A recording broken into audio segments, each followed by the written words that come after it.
Two Charlotte sisters say that they accidentally started what has become a popular jewelry line.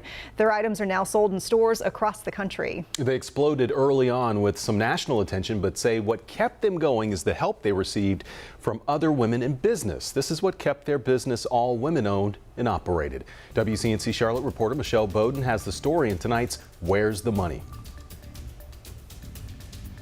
The cool thing about Twine Twig, this jewelry company started by sisters almost 10 years ago, even though they are now sold in stores across the country, everything is still made right here in South End. It's not something you see every day. A jewelry line sold in boutiques across the country, still being made bead by hand, and right here in South End. Almost 10 years in, and the sisters behind Twine Twig are sticking to their roots. And it kind of came about by an accident, really. We were stringing beads one summer. We used to pick up shells that were interesting to us, and we would string them up when we were on the beach.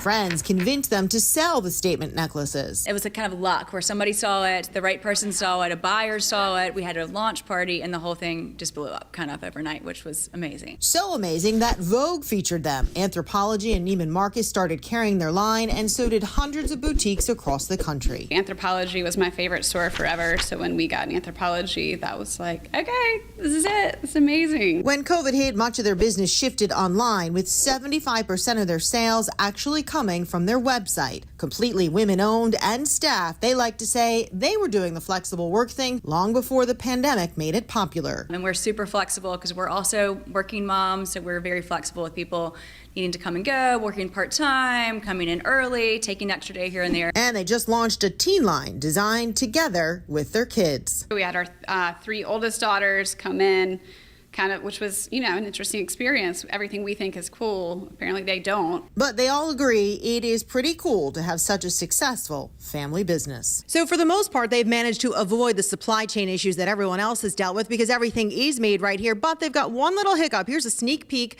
at their spring collection that's set to launch. There's one bead they're having a little trouble getting, but they say they're excited to launch any day now. Reporting in Charlotte, Michelle Bowden, WCNC Charlotte.